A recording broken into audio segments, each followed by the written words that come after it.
Wesh les amis. Ok, là, asseyez-vous, prenez une grande respiration parce que ce que j'ai découvert sur le prochain film des Huntrix, c'est pas juste un truc de ouf, c'est carrément une dinguerie qui va briser Internet. Vous pensiez tout savoir après le premier film? Vous pensiez que Mira, Zoé et surtout notre leader Rumi étaient enfin en sécurité après avoir renforcé le Honmoon? Bah, je suis désolée de vous casser votre délire, mais j'ai déniché des théories basées sur les derniers leaks de prod qui vont vous donner le seum intersidéral. On parle pas d'un simple comeback avec des nouveaux costumes, on parle d'un POV où vos bayas préférés se font consumer par le Guima. Genre, imaginez Rumi qui perd totalement le contrôle de sa part démoniaque. C'est pas un glow-up, c'est un crash total en plein vol. Restez bien jusqu'à la fin, parce qu'on va décortiquer pourquoi la honte et la peur vont devenir les pires ennemis des filles dans cette suite. Allez, on lance le dossier, c'est parti. Bon, avant d'aller dans le futur, on va remettre les pendules à l'heure, parce que même moi je m'étais un peu embrouillé les pinceaux. On va faire un récap carré. Le groupe, c'est les Huntrix. On a Rumi, c'est la leader, la main vocale, et surtout, c'est la meuf la plus stylée de l'univers avec son sabre Saint-Jom. Son secret, c'est une hybride.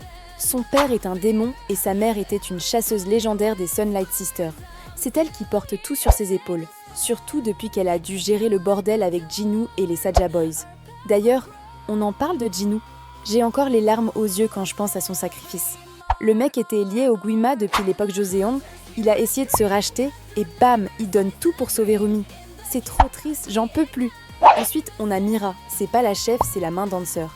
Elle fait la meuf forte, snarky, un peu sarcastique sur les bords, mais on sait tous qu'au fond, elle est super sensible. Elle vient d'une famille de blindés, mais elle a tout plaqué parce qu'il la prenait pour la brebis galeuse.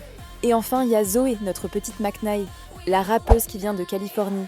Elle est trop cute, mais quand elle sort ses couteaux Shincal, elle rigole plus. Leur mission ? Protéger le Honmoon, cette barrière magique qui empêche les démons de débarquer à Séoul pour bouffer nos âmes. Mais voilà, le Guima, le roi des démons, il est pas content du tout. Il a perdu une bataille, mais il a pas perdu la guerre. Et son nouveau plan, c'est pas d'attaquer de front, c'est de s'attaquer à ce qu'il y a de plus fragile chez les Huntrix, leurs émotions. C'est là que ça devient super chelou. Le Guima, c'est un pur manipulateur. Dans le premier film, on a vu comment il contrôlait Jinoo et les Saja Boys. Il utilise quoi ? La shame, la honte.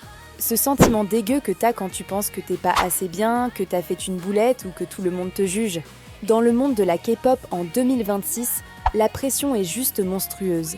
Imaginez les Huntrix. Elles sont des modèles pour tout le monde. La moindre petite faille, le moindre moment de doute, et le Guima s'engouffre dedans comme un virus. C'est une red flag géante. Ma théorie, c'est que dans le deuxième film, le Honmoon va commencer à se fissurer non pas à cause d'une attaque magique, mais parce que les filles vont commencer à douter d'elles-mêmes. On appelle ça le motif de misère pourpre. C'est ces marques violettes qui apparaissent comme sur le corps quand le Guima prend possession de toi. Et n'importe qui peut être touché.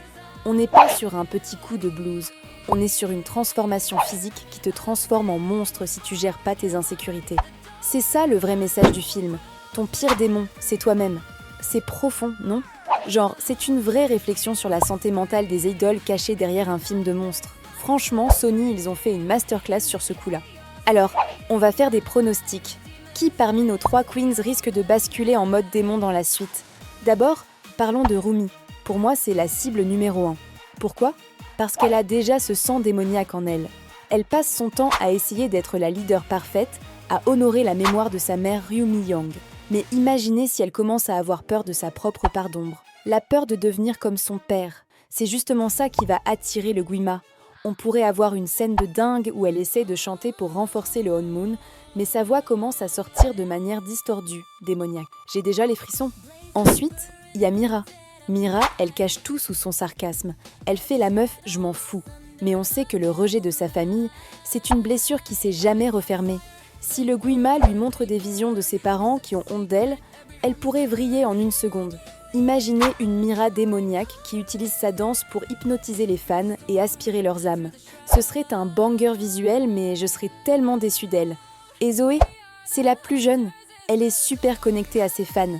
Si elle commence à se prendre des vagues de hate sur les réseaux sociaux, parce que vous savez comment sont les gens sur Insta ou TikTok, sa honte pourrait devenir son pire cauchemar. C'est souvent les plus joyeux qui cachent les plus grandes tristesses. Voir notre petite Zoé avec des yeux violets et des griffes, je sais pas si je suis prête mentalement. Dites-moi en commentaire pour laquelle vous avez le plus peur. Je suis trop curieuse de savoir si vous avez la même vibe que moi. Ok, laissez-moi vous pitcher la scène que j'ai imaginée pour le film. On est aux Idol Awards, le plus gros concert de l'année. Les Huntrix sont sur scène, elles commencent leur hit Golden. Tout est parfait, les lumières, les lightsticks. Et là, au milieu de la choré, Mira se fige. On voit une lueur violette dans ses yeux. Elle regarde le public, mais elle voit plus des fans. Elle voit des visages qui se moquent d'elle. C'est le Guima qui lui hack le cerveau. Rumi essaie de la ramener. Elle court vers elle, mais Zoé se fait stopper par une ombre immense. C'est l'esprit de Jinou, ou un truc qui lui ressemble, qui apparaît pour les déstabiliser. La panique totale. Le Honmoon au-dessus de Séoul commence à virer au rouge sang. C'est là qu'on comprend que pour sauver le monde, elles doivent pas juste se battre contre des monstres. Elles doivent s'avouer leur plus grande honte en plein direct. C'est ça la clé, la vulnérabilité. Si elles arrivent à dire « j'ai peur » ou « j'ai honte », le pouvoir du Guima s'effondre. C'est une leçon de vie de ouf, mais en attendant, on va avoir des combats épiques avec des épées magiques et des démons partout dans Séoul. Franchement, j'ai trop hâte, je peux plus attendre 2026. Bref les amis, vous l'avez compris, la suite de K-pop Demon Hunters, ça va être un truc de malade mental. On n'est pas sur une petite suite tranquille, on est sur un virage dark qui va nous briser le cœur mais nous faire kiffer en même temps. Est-ce que Rumi va réussir à rester la leader qu'on aime ? Est-ce que Mira va enfin faire la paix avec son passé ?